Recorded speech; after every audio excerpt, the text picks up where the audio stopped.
இந்த ஒரே நாடு ஒரே தேர்தல் வந்து இந்த வெற்று கூச்சல் என்பதற்கு நாம ஏன் எதிர்க்கிறோம்னா இது பழைய கூச்சலுங்க. அது ஏற்கனவே நீங்க சொன்னது போல மொழியையோ உணவையோ அவங்களுடைய கலாச்சாரத்தையோ இந்த தேர்தல் முறை பாதிக்க போதா?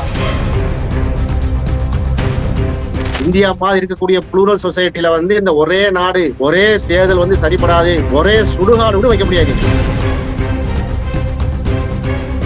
ஒரு எலெக்ஷன் நடத்தணும்னாலே 4000 கோடி ரூபாய் அளவுக்கு செலவாகுது. அந்த பொருள் செலவு கம்மி பண்ணலான்ற மாதிரி சொல்றாங்க சார். பணிசுமை குறையுன்ற மாதிரி நிறைய காரணங்களை சொல்றாங்க சார். பயங்கரமான செலவு ஆகுதுன்னு சொன்னா அப்ப இத்தனை வருஷ காலம் 75 வருட காலம் வந்து இந்தியா வந்து காங்கிரஸ் ஆண்டுச்சு. இந்த மாதிரியா இயலாமை சொன்னாங்களா? இல்ல. சட்ட திருத்தத்தில் வந்து ஒரு 18 பிரிவுகளை வந்து சட்ட திருத்தம் மேற்கொள்ளணும்னு சொல்லி தான் சொல்லியிருக்காங்க. நேரடியாக போயிட்டு அவங்க வந்து அரசமைப்பு சட்டத்துக்கு எதிராகவோ இந்திய சட்டத்துக்கு எதிராகவோ அவங்க நடத்தப்படலை. சட்ட திருத்தம் நடக்கும், திருத்தத்துக்கு பிறகு இதை அமல்படுத்துவாங்க தான் சொல்றாங்க. சரிங்க, இவ்வளவு அவசரப்படுத்துறதுக்கான தேவை என்ன வந்துச்சு பாஜகவுக்கு? ஏன்னா இப்ப அவங்க மைனாரிட்டி கவர்மெண்ட் தான் சொல்ல போனா கூட்டணி ஆட்சி தான் அங்கேயும் நடக்குது, கூட்டாட்சி தான் நடக்குது. என்ன தேவை அவங்களுக்கு? அப்ப இந்தியா மாதிரி இருக்கக்கூடிய புளூரல் சொசைட்டில யூனிட்டி இன் டைவர்சிட்டி தான் ஒப்பேரும். ஆனா யூனிஃபார்மிட்டி கொண்டு வர முடியாது. ஒரு 5 மாநில தேர்தலையே நடத்த முடியவில்லை. ஒரே நாடு ஒரே தேர்தல் 8 கட்டமா தேர்தல் நடத்துற, ஒரு மாசம் காலம் வந்து இவிஎம் மிஷினை ஊற போடுற, இதுல மட்டும் ஒரே தேர்தல் எப்படி நீங்க சாத்தியப்படும்? சிவசேனா கண்டிக்கிறாங்களா இல்லையா? உத்தவ் தாக்கரே இவ்வளவு தெளிவா என்ன செஞ்சிருக்காரு, ஸ்டேட்மெண்ட் விட்டுருக்காரு. ஒரே தேர்தல் ஒப்பேராது. இது மோடியுடைய சூழ்ச்சி. இது வந்து பார்லிமெண்ட் டெமோக்ரஸிக்கு எதிரான வந்து சர்ஜிக்கல் ஸ்ட்ரைக்.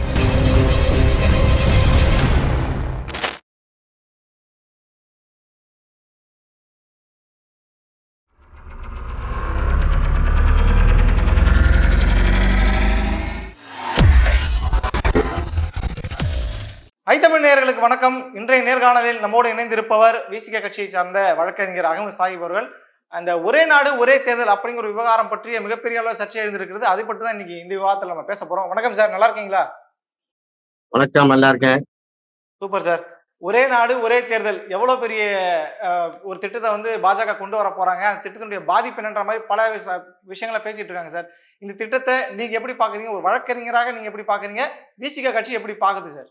அதாவது ஒரே ஒரே ஒரே ஒரே இப்ப நான் உங்ககிட்ட கேக்குறேன்னா, ஒரே நாடு ஒரே தேர்தல் சொல்றாங்களே, இப்படி ஒரேண்டு வரக்கூடிய மேட்டர்ல நான் உங்களை எதிர்கேள்வி நான் கேட்கிறேன். நீங்க உங்க வாயால பதில் சொல்லுங்க. இந்தியா மாதிரி உள்ள கூட்டாட்சி நாடுகளுக்கு இதெல்லாம் ஒத்து வருமா அப்படின்னு நீங்களே சொல்லுங்களேன். நியாயமா அடிப்படையில சொல்லுங்க. இப்ப நம்ம நாட்டுல ஒரே உணவு அப்படின்னு நம்ம அறிவிக்க முடியுமா? சொல்லுங்க. முடியாது. எல்லாரும் வந்து ஒரே உடைதான், லுங்கி போடணும், பேண்ட் போடணும் அப்படி நம்ம வந்து டிக்ளேர் பண்ண முடியுமா சொல்லுங்க? முடியாது. இந்தியர்கள் ஃபுல்லா ஒரே பாஷை தான் பேசணும், ஒரே மொழி தான் பேசணும் அப்படின்னு சொல்ல முடியுமா? சொல்ல முடியாது. ஒரே நாடு ஒண்ணுதான். ஆனா யுனைடெட் ஸ்டேட்ஸ் ஆஃப் இந்தியா, அதான் பெடரலிசம்.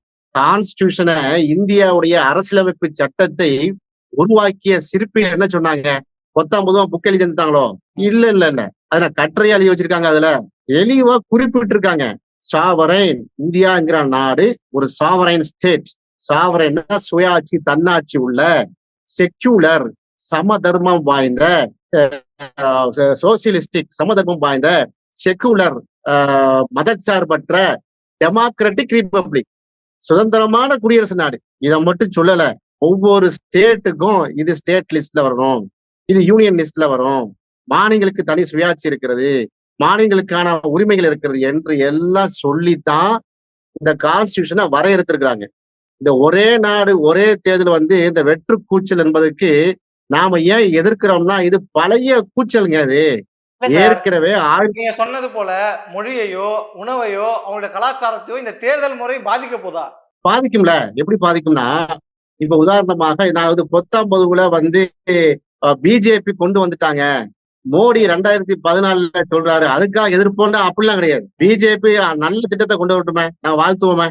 நாடு ஃபுல்லா என்ன செய்ய வேண்டும் என்று சொன்னால், விவிபேட் கிடையாது, இவிஎம் மிஷின் கிடையாது, பேலட் பாக்ஸ் தான் சொல்லட்டும், மாலை போடாத குறையா மோடியை வாழ்த்துவோம். அல்லது நாடு ஃபுல்லா மது போதைக்கு வந்து ஒழிப்போம், பூரண மது விலக்கு நான் வந்து அமுல்படுத்தல மோடி சொல்லட்டும். நாங்க கட் அவுட் வச்சு பூமாலை போடுவோம் மோடிக்கு. செய்யட்டுமா பார்ப்போம், செய்வாங்களா? அது செய்ய மாட்டாங்க. நம்ம ஏன் சொல்றோம்னா, இந்த பிராக்டிஸ 1957 62ல 67ல இந்த 3 முறை வந்து பிராக்டிஸ் பண்ணி பார்த்தாங்க. ஆமா. 1957ல 62, முடியல. 68. ஆமா முடியல. ஏன்னா 22 மாநிலங்கள் அப்ப இருந்துச்சு. ரொம்ப பிரச்சனை.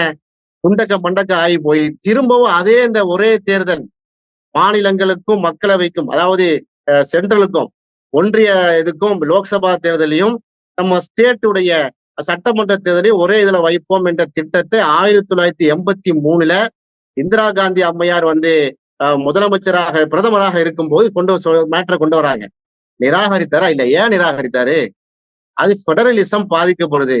இவங்க சொல்லுவாங்க நானே தான் இந்திரா, நானே தான் இந்தியா சர்வாதிகாரின்னு சொல்லி இன்னைக்கு பிஜேபி காரங்க சொல்றாங்களே, இந்த சர்வாதிகாரின்னு ஒரு வேற வேற மாதிரியான பிக்சரை கொண்டு போறாங்களே, அந்த இந்திரா காந்தி அம்மையாரை சரி வராது. இது இந்தியா மாதிரி இருக்கக்கூடிய புளூரல் சொசைட்டில வந்து இந்த ஒரே நாடு ஒரே தேர்தல் வந்து சரிபடாது. ஒரே சுடுகாடு கூட வைக்க முடியாது. நீங்க இந்தியா மாதிரியான நாட்டுக்கு ஒரு தேர்தல்லாம் இருக்கட்டும், ஒரு சுடுகாடு கூட வைக்க முடியாது. இதுதான் யதார்த்தமான உண்மை. இல்ல சார், அவங்க இதுல ஒரு பட்டியலிடுறாங்க சார். என்னென்ன காரணத்துக்காக வைக்கலான்ற மாதிரி ஒரு பட்டியலிடுறாங்க. என்ன சொல்றாங்கன்னா, பெருமளவு கிட்டத்தட்ட ஒரு எலெக்ஷன் நடத்தணும்னாலே 4000 கோடி ரூபாய் அளவுக்கு செலவாகுது. அந்த பொருள் செலவு கம்மி பண்ணலான்ற மாதிரி சொல்றாங்க சார். இன்னொன்னு என்ன சொல்றாங்க, வாக்காளர் பட்டியல்ல அந்த ஒரே வாக்காளர் பட்டியல் வச்சு நம்ம எல்லாத்தையுமே நடத்திடலாம், ஊழியர்களுடைய நேரம் மிச்சமாகும், பணி சுமை குறையுன்ற மாதிரி நிறைய காரணங்களை சொல்றாங்களே சார் அவங்க. அந்த சோத்துக்கு வழி இல்லாத நிலையில தான் வந்து எலெக்ஷன் கமிஷன் இருக்கிறது. நம்ம எலெக்ஷன் நடத்த முடியாத அளவுக்கு தானே வந்து இந்தியாவுடைய எலெக்ஷன் கமிஷன் இருக்கு. நீரவ் மோடி, லலித் மோடி, விஜய் மல்லையா வந்து பல்லாயிரக்கணக்கான கோடியை அடிச்சு மாத்திட்டாங்க. எத்தனையோ ட்ரில்லியன் டாலர் வந்து இந்தியாவுடைய நாட்டுடைய பணத்தை வந்து அதானி கீழ ஒப்படைத்து உலக பணக்கார வரிசையில 2ஆம் இடம் 3ஆம் இடம் கொண்டு வந்து நிப்பாட்டியாச்சு. இதுக்கெல்லாம் செய்ய தெரிந்த ஒன்றிய அரசு, மோடி அரசு, பிஜேபி அரசு, RSS அரசு இன்னைக்கு வந்து அந்த எலெக்ஷன் கமிஷன் இந்தியாவில பயங்கரமான செலவு ஆகுதுன்னு சொன்னா, அப்ப இத்தனை வருஷ காலம் 75 வருட காலம் வந்து இந்தியா வந்து காங்கிரஸ் ஆண்டுச்சு. இந்த மாதிரியா இயலாமை சொன்னாங்களா? இல்ல. 10 ஆண்டுகள்ல பாருங்க. அரசியல் கட்சிகள் கூட ஒரு தேர்தல் சந்தேகம் 60,000 கோடி ரூபாய் அளவுக்கு இந்தியா முழுக்க ஆகுதுன்னு சொல்றாங்க. உங்க நன்மைக்காக செலவு அளிக்கணும். அதுதான் இந்தியா. இந்தியாவுடைய காசு, இந்தியாங்கிற வந்து எத்தனையோ பில்லியன் டாலர் நம்முடைய இது இருக்குங்க, நம்ம ஆளுமை இருக்குது. அது 10,000 கோடி செலவு ஆகட்டும். நாட்டுடைய மதச்சார்பின்மையை, பெடரலிசத்தை, கூட்டாட்சி தத்துவத்தை நீங்கள் பாதுகாக்கப்பட வேண்டும். அதுக்கு வந்து தேர்தல் முறை அவசியம்தான். இன்னும் சொல்றேன் கேளுங்க. கேசவநாத் பாரதி வழக்கு இருக்குல்ல, கேசவநாத் பாரதி வழக்கு சுப்ரீம் கோர்ட்ல அது தீர்ப்பு என்ன சொல்கிறது? நீங்க ஒரே நாடு ஒரே தேர்தல் எல்லாம் இருக்கட்டும், நீங்க என்னத்த சட்டம் இயற்றினாலும் கான்ஸ்டிடியூஷன் ஆஃப் இந்தியா, இந்திய அரசியலமைப்பு சட்டத்தினுடைய பேசிக் பிரின்சிபிள நீங்க மாத்த முடியாது. இதைத்தானங்க வந்து பார்லிமெண்ட்ல நாடாளுமன்ற அவையில ராகுல் காந்தி உறக்க முழுங்கினாரு. இன்னைக்கு அப்ஜெக்ஷன் பண்ணியிருக்கிறாங்க காங்கிரஸ், திரிணாமுல் காங்கிரஸ், சமாஜ்வாதி பார்ட்டி, டிஎம்கே, ஏடிஎம்கே எல்லாரும் ஒத்த குரல்ல இது சாத்தியப்படாது. ஏன் சாத்தியப்படாது அப்படிங்கிறதுக்கு ராம்நாத் கோவிந்த் அவருடைய முன்னாள் ஜனாதிபதியுடைய அறிக்கைக்கு மறுப்பு கொடுத்திருக்காங்க. அது மட்டும் இல்லாம பலி நரிமன் போன்ற மூத்த வழக்கறிஞர்கள், உச்சநீதிமன்ற மூத்த வழக்கறிஞர்கள் இன்னென்ன காரியங்களின் அடிப்படையில இது சாத்தியப்படாது என்று சொல்லியிருக்காங்க. ராம்நாத் கோவிந்த பத்தி சொல்றீங்க. ராம்நாத் கோவிந்துடைய அந்த ஆய்வுக்குள்ள வந்து 47 கட்சிகள்கிட்ட ஆய்வு பண்றாங்க. 32 கட்சிகள் ஒத்துக்கிட்டாங்க சார். இதுல இல்ல ஒத்துக்கிட்டாங்கன்னு யாரு ஒத்துக்கிறானா? தோளாந்துருத்தி RSS சித்தாந்தத்துல உள்ளவன். ஏன் ஒத்துக்கிறாங்கன்னா அந்த பிஜேபி பாலிசியில ஒத்துக்கிறாங்க. விவாதத்துக்கு வரட்டும். நாங்க பிஜேபி உடைய நம்ம கேள்வி கேட்போமே, இதே நிதிஷ்குமார் ஒத்துக்கொள்வாரா? சந்திரபாபு நாயுடு ஒத்துக்கொள்வாரா? இதான் எங்களுடைய கேள்வியாக இருக்கிறது. இது வந்து மோடி சர்க்கார், மோடி 3.0 2.0 மாதிரி இல்ல. இது 3.0 அது வந்து முழுமை பெருமான ஒரு பக்கம் இருக்கட்டும். நான் என்ன கேட்கிறேன், ஆயிரக்கணக்கான அட்வொகேட்டுகள், உச்ச நீதிமன்றத்தினுடைய மூத்த வழக்கறிஞர்கள், association for democratic reform ADR டைரக்டா உச்ச நீதிமன்ற தலைமை நீதிபதிக்கு வந்து லெட்டர் எழுதியிருக்கிறாங்களே. ராம்நாத் கோவிந்துக்கு வந்து மறுப்பு வெளியிட்டு இருக்காங்களே. அதெல்லாம் ஏன் வயலேட் பண்ண மாட்டிருக்காங்க பத்திரிகையாளர்களே? காரியங்களோட விளக்கியிருக்கிறாங்களே. அப்ப அதை சேர்த்து சொல்லுங்க. நம்ம ஏன் எதுக்குறோங்க? அதாவது சட்டமன்றம் இருக்குது. இப்ப தமிழ்நாடு சட்டமன்றம் தேர்தல் எப்ப வருது? இன்னும் 2.5 வருஷம் இருக்கிறது. நாடாளுமன்ற தேர்தல் இன்னும் நமக்கு 5 வருஷம் இருக்கு, 4.5 வருஷம் இருக்குன்னு வைங்களேன். இப்ப எப்படி வந்து ஒரே நாடு ஒரே தேர்தலை எப்படி அமல்படுத்துவீங்க? முதல் கேள்வி. சட்டமன்றத்தை கலைக்கணுமா அல்ல எக்ஸ்டெண்ட் பண்ணணுமா? 2.5 வருஷம் ஸ்டாலின் ஆண்டு முடித்த பிறகு இன்னும் தேர்தல் வரதுக்கு 2 வருஷத்துக்கு அவரே முதலமைச்சரா இருக்கணுமா? அல்ல ஜனாதிபதி ஆட்சி பண்ண போறீங்களா? என்ன செய்ய போறீங்க? எப்படி ஒரு மாநிலத்துக்கு அவங்க தான் விஷயத்த சொல்லிட்டாங்களே. 2028ல இருந்து 29 வரைக்கும் ஜனாதிபதி ஆட்சி தான் இங்க நடத்தப்படும் சொல்றாங்களே அறிக்கையில. முடியாதுல்ல, சட்ட முரண்ல. அதான கேள்வி. நீங்க ஆளுநர் ஆட்சியை ஜனாதிபதி ஆட்சி வைக்க கூடாது. ஏன்? 7th ஸ்கெட்யூல்ல கான்ஸ்டிடியூஷன் ஆஃப் இந்தியால ஸ்டேட் லிஸ்ட்ல தான் இருக்கு. எது? சட்டமன்றத்துடைய தேர்தலை நடத்தக்கூடிய உரிமையும் அந்த கொடுக்கப்பட்ட ரைட்ஸ் யாருக்கு இருக்குன்னா அந்தந்த மாநிலத்துக்கு தான் இருக்கு. யூனியன் லிஸ்ட்ல கிடையாது, அது கான்கரண்ட் லிஸ்ட்ல கிடையாது, பொதுவான பட்டியல்ல இல்ல, ஒன்றிய அரசுடைய பட்டியல், மத்திய பட்டியல்ல இல்ல, மாநில பட்டியல்ல வகுத்திருக்காங்க. இத சட்டமன்றத்தை எப்பனாலும் கலைக்க முடியும். இப்ப ஸ்டாலின் நினைச்சாருன்னா நாங்கள் பதவி விலகிறோம் அப்படின்னு சொல்லி நாங்க திமுக அரசு நாங்க கலைக்கிறோம், மீண்டும் தேர்தலை கொண்டு வாங்கன்னு சொல்லி என்ன செய்ய முடியும்? எலெக்ஷன் கமிஷன் ஆஃப் இந்தியாவுக்கு எழுத முடியும். ஸ்டேட் எலெக்ஷன் கமிஷனுக்கு என்ன செய்ய முடியும்? கோரிக்கையை வைத்து ஆட்சியை விட்டு கீழே இறங்க முடியும். அந்த உரிமை யாருக்கு கொடுத்திருக்குது? ஸ்டேட்டுக்கு கொடுத்திருக்கு. யாரு கொடுத்தா? இந்திய அரசியல் சட்டம் கொடுத்திருக்குது. எங்க இருக்கிறது? ஸ்டேட் லிஸ்ட்ல இருக்குது. எந்த ஸ்கெட்யூல்ல? 7th ஸ்கெட்யூல்ல. இவ்வளவு தூரம் நாமளே சொல்றோமே. சரி, மோடிக்கு தான் தெரியாது, அமித்ஷாக்கு தான் தெரியாது, மோகன் பகவத் கும்பலுக்குமா தெரியவில்லை? RSSல இருக்கக்கூடிய, பிஜேபி இருக்கக்கூடிய அந்த படித்தவர்களுக்குமா இது தெரியவில்லை? அப்ப இது என்னன்னா அதிபர் முறையை கொண்டு வர்றாங்க. இந்திரா காந்தி அம்மையார் சொன்ன சட்ட திருத்தத்துல ஒரு 18 பிரிவுகளை சட்ட திருத்தம் மேற்கொள்ளணும்னு சொல்லி தான் சொல்லியிருக்காங்க. நேரடியா போயிட்டு அவங்க அரசாங்க சட்டத்துக்கு எதிராகவோ இந்திய சட்டத்துக்கு எதிராகவோ நடத்தப்படல. சட்ட திருத்தம் நடக்கும், திருத்தத்துக்கு பிறகு இதை அமல்படுத்துவாங்க தான் சொல்றாங்க. எப்படி திருத்தம் கொண்டு வருவீங்க? நான் உதாரணம் ஒரு கேள்வி கேட்கிறேன். இப்போ இந்தியாண்டா என்ன? Lok Sabha, Rajya Sabha, supreme court, president, இதான் இந்தியா. இந்தியாண்டா வரமே அதானே. அதாவது பொலிட்டிக்கலா இல்லாட்டாலும் ஒரு ஸ்ட்ரக்சர் வைஸ் சொல்றதானிக்கு லோக்சபா, ராஜ்யசபா, பார்லிமெண்ட் எடுத்துக்கிறோமே. இப்ப ராஜ்யசபாவுக்கு ஒரு உறுப்பினராக போயிறார். அவர் எத்தனை வருஷம் இருப்பாரு? 6 வருஷம் இருப்பார். 6 வருஷம் இருப்பார். இப்போ அது மாதிரி ஒவ்வொரு 2 வருஷத்துக்கும் 1/3 ஆஃப் 1/3 பகுதியுடைய ராஜ்யசபாவுடைய உறுப்பினர் மாறிக்கிட்டே வருவாங்க. இதுதான் பெடரலிசம். ராஜ்யசபாக்கு யாரு போறா அப்படின்னா 245 பேர் போறாங்க பாருங்க. அது யாரெல்லாம்? 233 பேர் ஸ்டேட்ல இருந்து போவாங்க. ஒவ்வொரு மாநிலத்தில இருந்தும் யூனியன் டெரிட்டரிஸ்ல இருந்து போவாங்க. சரியா? 12 பேர் யாரு நியமிக்கிறா? ஜனாதிபதி நியமிப்பார் 12 பேரை. யார் அந்த 12 பேரு? நாட்டுக்காக உழைத்தவர்கள், அதே மாதிரி நாட்டுக்காக பாடுபட்டவங்க, விஞ்ஞானிகள், பெரிய ஒரு ஆய்வாளர்கள், அறிவாளிகளை நியமிப்பாங்க. இப்ப 245 பேரு இப்படி வர்றாங்க பாருங்க மாநிலங்கள்ல இருந்து. இவங்களும் சேர்ந்து வாக்களிக்க வேண்டும், இவங்களும் சேர்ந்து பேச வேண்டும், இந்தியாவுக்கா வேண்டும், இவங்களும் சேர்ந்து என்ன செய்ய வேண்டும்? ஒப்பிட்டு சொல்ல வேண்டும் என்ற முறை இருக்கிறது. இப்போ ஒரே நாடு ஒரே தேர்தல் என்று கொண்டு வரும்போது ராஜ்யசபாக்கு நீங்க என்ன செய்வீங்க? இந்த கேள்வி முக்கியமான கேள்வியா இல்லையா? அது மட்டும் இல்லாம ஸ்டேட் அண்ட் யூனியன் டெரிட்டரி அதுல தேர்தல் வளர்த்தணும் கலைச்சி போட்டு. இப்ப மத்தியில ஒன்றில இருக்கக்கூடிய யாரு ஆட்சியில இருக்காரோ அவருடைய பவர் ஓங்கிடும். மாநிலங்கள்ல நீங்க ஓட்டெல்லாம் கேட்க முடியாது. சரியா? ஏன்? அங்க 2 வரும். ராகுல் காந்தியா மோடியான்னு கேள்வி வைப்பாங்க. அப்ப எப்படி அந்த தேர்தல் நடைபெறும்? அப்ப இந்த விஷயங்களை எல்லாம் யோசித்துதான் அன்றைக்கு 1983லயே இந்திரா காந்தி அமைச்சரவையில இது ஒப்பேறாது என்று தூக்கி வீசப்பட்டது. அதுக்கு காரணம் சொன்னாங்க. அதே காரணத்தை இன்னைக்கு பாலி நரிமன் முன்மொழிந்திருக்கிறார். டோனி சொராப்சி அட்வொகேட் வழிமொழிந்திருக்கிறார். அசோசியேஷன் ஃபார் அட்வொகேட் ரிஃபார்ம்ஸ் சொல்லக்கூடிய உச்ச நீதிமன்றத்துடைய மூத்த வழக்கறிஞர் சொல்றாங்க. ஏன்? சென்ட்ரல் கவர்மெண்ட் அட்டானமி வரும், இது ஆட்டோகிரசி வரும், லோக்கல் இஷ்யூஸ் தான். யூனிட்டியின் டைவர், அதாவது இந்தியாவுடைய அரசியல் என்பது வேற, மாநில அரசியல் என்பது வேற. இப்ப எடுத்துக்கிட்டீங்கன்னா இப்ப காஷ்மீர் தேர்தல் நடக்குது. காஷ்மீர்ல யாரு அங்க ரோலு? காஷ்மீர்ல தேர்தல்ல ரோல் யாருக்குன்னு சொன்னா அங்க லோக்கல்ல இருக்கக்கூடிய PDP, நேஷனல் கான்ஃபரன்ஸ் பார்ட்டி. அங்க காங்கிரஸுக்கு பிஜேபி ரோல் கிடையாது. லோக்கல் இஷ்யூஸ் தான். அங்க காங்கிரஸ் ஒரு அலையன்ஸ்ல இருக்கும், பிஜேபி தனியா நிக்கிறாங்க. இப்படி இருக்கிறது. தமிழ்நாட்டு எடுத்துக்கிட்டா இது தமிழ்நாட்டு அதே கிடையாது. அதிமுக திமுக தான். இங்க காங்கிரஸுக்கு பெருசா ஒரு மேட்டர் கிடையாது, பிஜேபிக்கு காங்கிரஸ் கூட்டணி தான் வரும், பிஜேபி கூட்டணி தான் வரும். புரிஞ்சிருக்கா சொல்றேன். இப்போ நீங்க ஒரே தேர்தல் ஒரே இது வரும்போது இப்ப தமிழ்நாட்டுல என்ன இஷ்யூவோ அதுக்கு தான் ஓட்டு போடுவாங்க. இப்ப திமுக ஆட்சி இருக்குதா? திமுக ஆட்சி பிடிக்கவில்லையா? திமுக ஆட்சியில சட்ட ஒழுங்கு கெட்டு இருக்குதா? திமுக ஆட்சியில விலைவாசி கூடி இருக்குதா? என்ன செய்வாங்க? திமுக தோற்கடிப்பார்கள் மக்கள். அதான உண்மை. அதிமுக ஆட்சி இருக்கு, அதிமுக ஆட்சியில சட்ட ஒழுங்கு சரியில்லையா? தோற்கடிப்பாங்க. தனித்துவமாக இயங்க வேண்டும் என்று சொல்றேன். அந்த மக்கள் எப்படி வாக்களிப்பாங்கன்னா தனித்துவமாக வாக்களிப்பார்கள் ஸ்டேட்ல. ஆனா சென்ட்ரல்ல பொறுத்த வரைக்கும் எப்படி வாக்களிப்பாங்க? நம்ம நாடு யாரு கையில கொடுத்தா உருப்படும், யாரு பிரதமராக வேண்டும் அதுதான் பார்ப்பாங்க. அங்க கட்சியெல்லாம் அது பெரிய அளவுக்கு இம்பாக்டா ஏற்படுத்தாது. உண்மை அதான். இப்ப பிஜேபின்ற கட்சி இருந்தும் என்ன பெரிய ஓட் பேங்க் வாங்கிட்டாங்க. ஆனா மக்கள் ஓட்டு போட்டிருக்காங்க இல்லையா? பான் பராக்க திண்டு போட்டு காரி துப்பிட்டு மோடிக்கு ஓட்டு போட்டிருக்காங்க. அதனாங்க வந்து 372 இதுல இருக்காங்க. 272 சீட்டு பிடிச்சிருக்காங்க. அப்ப இந்த இதை பிரித்தறிய வேண்டும். இந்த டைவர்சிட்டி இருக்கிறது. இதுதான் பெடரலிசம். இதுதான் புளூரலிசம். இதை கெடுக்கிற மாதிரி இந்த வேலையை பார்க்கிறாங்க. இது இன்னைக்கு மட்டும் இல்லைங்க. காலங்காலமாகவே இந்தியாவுக்கு ஒரே கல்ச்சர், ஒரே ஆட்சி முறை. இது தேராது.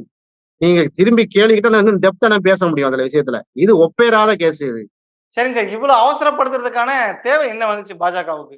ஏன்னா இப்ப அவங்க மைனாரிட்டி கவர்மெண்ட் தான் சொல்ல போனா கூட்டணி ஆட்சி தான் அங்கேயும் நடக்குது. கூட்டாட்சி தான் நடக்குது. என்ன தேவை அவங்களுக்கு? எதையாவது சொல்லி திசை திருப்பணும் மக்களுக்கு. அது காரணம் அவங்க தான் சொல்லணும். ஏன்னா அவங்களுடைய அஜெண்டால இருக்குதா இல்லையா? அதாவது ஆர்டிகிள் 370 காஷ்மீருக்கான சிறப்பு அந்தஸ்தை நீக்க வேண்டும். என்ன அவசியம் வந்துட்டு? என்ன காரணம் இருந்துச்சு அதை நீக்கிறதுக்கு? ஏதாவது உருப்படியான காரணம் சொன்னாங்களா?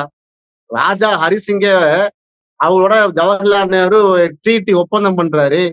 அவங்க இந்தியால இருக்க மாட்டோம், பாகிஸ்தான்ல இருக்க மாட்டோம், தனிநாடு வேணும்னு கேட்டாங்க பிரிட்டிஷ் கவர்மெண்ட்ட. இருந்தாலும் இந்தியா பக்கம் வரும்போது ஒப்பந்தம் போட்டா அது கான்ஸ்டியூஷன்ல இருக்கிறது. மணிப்பூருக்கு, மேகாலயாவுக்கு, இமாச்சல பிரதேசத்துக்கு, இந்த மாதிரியான ஈஸ்டர்ன் ப்ராவின்ஸ்ல இருக்கக்கூடிய ஸ்டேட்டுகளுக்கு தனி சுயாட்சி உரிமைகள் இருக்கிறது. அதுக்குள்ள காஷ்மீரும் கொடுத்தாங்க. காஷ்மீரை மட்டும் இவங்க 370 மட்டும் ஏன் எடுத்தாங்க? ஏதாவது காரணம் இருக்கா? ஒரு காரணமும் கிடையாது. பாபர் மசூதியை உடைச்சாங்க. என்ன காரணம் சொன்னாங்க? சுப்ரீம் கோர்ட் தீர்ப்பு என்ன சொல்லிச்சுண்டா? என்ன காரணம் சொல்லிச்சா? அந்த மசூதிக்கு கீழே வந்து ராமர் கோயில் இருந்துச்சு, ஏதாவது இருக்கா? உடைச்சுதான் கெட்டினார்கள் என்று பெரும்பான்மையான மக்களுடைய இதா இருக்கிறது, எண்ணமா இருக்கு. அதான் விட்டு கொடுத்துட்டு போங்கன்னாங்க. அப்ப இவர்களுடைய அஜெண்டா, RSS உடைய அஜெண்டா 370 ஆர்டிகிள் 370 நீக்க வேண்டும். பாபர் மசூதியை உடைக்க வேண்டும். பொது சிவில் சட்டத்தை நடைமுறைப்படுத்த வேண்டும். ஒரே நாடு ஒரே தேர்தல் கொண்டு வரணும். அப்ப கொண்டு வந்தாதான் கான்ஸ்டியூஷன் சொல்லக்கூடிய அந்த இந்திய அரசியல் சட்டத்தை மாற்ற வேண்டி வரும். நான் இவ்வளவு காரணம் சொன்ன பாருங்க. இவ்வளவு காரணத்தையும் அவங்க மாத்தணும். மாத்தினாதான் அவங்க வந்து மாற்றத்துக்கு உண்டாக்குனாதான் அவங்க என்ன செய்ய முடியும்? இந்த ஒரே நாடு ஒரே தேர்தலை கொண்டு வர முடியும். கொண்டு வந்து அதிபர் இருப்பார் மோடிஜி. எங்க மோடி மாமா வந்து அதிபர் ஆவார், வந்து அருளாசி வழங்குவார். அதுக்காக இதான் நான் என்ன கேட்கிறேன். 800 வருஷம் ஆண்டாங்க முகலாய மன்னன். முகலாய பேரரசு இந்தியாவை 800 வருஷம் ஆண்டுச்சு. அப்படியே வச்சான். உணவு, உடை, கலாச்சாரம் எல்லாத்தையுமே வச்சுட்டு போனான். அப்படி நீங்க பின்பற்றிட்டு போனாங்கன்னா அதுக்கு பிறகு 200 வருஷம் ஆண்டான். யாரு? பிரிட்டிஷ்காரன். அவனும் உன் உணவு சாப்பிட்டுக்க, உன் கலாச்சாரத்தை நீ வந்து பின்பற்றிக்க, உன் மதத்தை நீ பின்பற்றிக்க வச்சுட்டு போனான். 75 வருஷமா வந்து காங்கிரஸ் மிச்ச கட்சிகளை ஆண்டுச்சு. அவங்க கூட இந்த ஒரே தேர்தல் ஒரே வெற்று கூச்சலுக்கு நான் வந்து பதிவு பண்ணல. 10-11 வருஷம் வந்து RSS ஆளுகிறது. மோடி ஆளுகிறார் நாட்டை. என்னென்ன பிரச்சனை எல்லாம் வருது பாருங்க. அப்ப இந்தியா மாதிரி இருக்கக்கூடிய புளூரல் சொசைட்டில யூனிட்டி இன் டைவர்சிட்டி தான் ஒப்பேறும். யூனிஃபார்மிட்டி வேலை செய்யாது. யூனிட்டி வரும். யூனிட்டியா இருங்க. இந்தியர் என்பது ஒன்றுபடுவோம். ஆனா யூனிஃபார்மிட்டி கொண்டு வர முடியாது. ஏன் உணவு வேற. தமிழ்நாட்டுக்கு நாங்க இட்லி, சட்னி, சாம்பார், ஊர்வனை, பரப்பனை, மட்டன், சிக்கன் எல்லாம் சாப்பிடுவோம். நீ அங்க நார்த்ல இது மாதிரி சாப்பிடுவியா? குஜராத்காரன் சாப்பிடுவானா? வெஜிடபிள் புலாவு சாப்பிடுவான் அவன். நீ கேம்சு, மஜாமா, சூஹபர் அப்படின்னு சொல்லுவான் நீ குஜராத்தி. நாங்க நல்லா இருக்கல, வணக்கம் எப்படி இருக்க மாமா நாம கேட்போம். உன் மொழி வேற, என் மொழி வேறயா? உன் கலாச்சாரம் வேற, என் கலாச்சாரம் வேற. உன் சிந்தனை வேற, எங்க சிந்தனை வேற. இந்தியா ஒரு வரம்புல கட்டி இருக்கோம். நீ அதுல வந்துட்டு ஒரே தேர்தல் ஒரே இதுல என்ன ஒரேன்னு ஒப்பராது. ஒரேன்னா உடஞ்சி போய்விடும், சிதறிவிடும். எச்சரிக்கிறோம். நீங்க ஒரே தேர்தல் நடத்தி பாருங்க. நான் கேட்கிறேன். சொல்லுங்க சார். நாட்டை பிளவுபடுத்துதான். வேற என்ன இதுல என்ன இருக்குது? சின்ன பின்னமா போய்விடும். ராகுல் காந்தி வந்து அங்க பேசிவிட்டார், சீக்கிரையை பத்தி USA பேசிவிட்டான்னு பொங்கக்கூடியவங்க. அவங்களுக்கு இந்த அறிவு இல்லையா? ஒரு 5 மாநில தேர்தலையே நடத்த முடியவில்லை. ஒரே நாடு ஒரே தேர்தல் 8 கட்டமா தேர்தல் நடத்துற. ஒரு மாசம் காலம் வந்து EVM மிஷினை ஊற போடுற. அப்ப அதெல்லாம் ஒரே வரமாட்டு இருக்கு. அதுல மட்டும் ஒரே தேர்தல் எப்படி நீங்க சாத்தியப்படும்? சட்டமன்றத்தெல்லாம் கலைக்கணும். அதிபர் ஆட்சியை கொண்டு வர வேண்டும். ஜனாதிபதி ஆட்சியை கொண்டு வர வேண்டும். மாநில சுயாட்சி யாரும் பேசக்கூடாது அப்படின்னு என்ன செய்வான்? அவன் பிரிச்சுட்டு போவான். ஓப்பா ஏன் தமிழ்நாடு தனியா பிரிச்சுட்டு போவாமா, கேரளா நான் பிரிச்சுட்டு போவோமா, பஞ்சாப் நான் தனியா பிரிச்சுட்டு போவோமா? இது தேவையாது. சாத்தியமே படாது. இதான் அறிவாந்தர்கள் சொல்றாங்க. என்னுடைய கருத்து மட்டும் இல்ல. நீங்க வந்து டெலிவிஷனை ஓபன் பண்ணி பாருங்க. காங்கிரஸ்ல உள்ளவங்க, திரிணாமுல் காங்கிரஸ்ல உள்ளவங்க, அதிமுக திமுகல இருக்கக்கூடிய அதிமுக கண்டிக்குதுங்க. ADMK வன்மையா கண்டிக்கிறாங்க அந்த விஷயத்த. அப்ப பாத்தீங்கன்னா அவங்களுடைய கூட்டாளிகளே, முன்னாள் கூட்டாளிகள், முன்னாள் சாக்கள் இவங்க கண்டிக்கிறாங்க. சிவசேனா கண்டிக்கிறாங்களா இல்லையா? உத்தவ் தாக்கரே இவ்வளவு தெளிவா என்ன செஞ்சிருக்காரு? ஸ்டேட்மெண்ட் விட்டுருக்காரு. ஒரே தேர்தல் ஒப்பிடாது, இது மோடியுடைய சூழ்ச்சி, இது வந்து பார்லிமெண்ட் டெமோக்ரஸிக்கு எதிரான வந்து சர்ஜிக்கல் ஸ்ட்ரைக் சொல்லிருக்காரா இல்லையா? துல்லியமான தாக்குதல், இந்தியாவுடைய பார்லிமெண்ட் டெமோக்ரஸி மீதான துல்லியமான தாக்குதல் இது. இதான் மேட்ரு. சரிங்க சார். பல்வேறு விஷயங்கள் நம்ம பேசியிருக்கோம் சார். ரொம்ப நன்றி. நன்றி.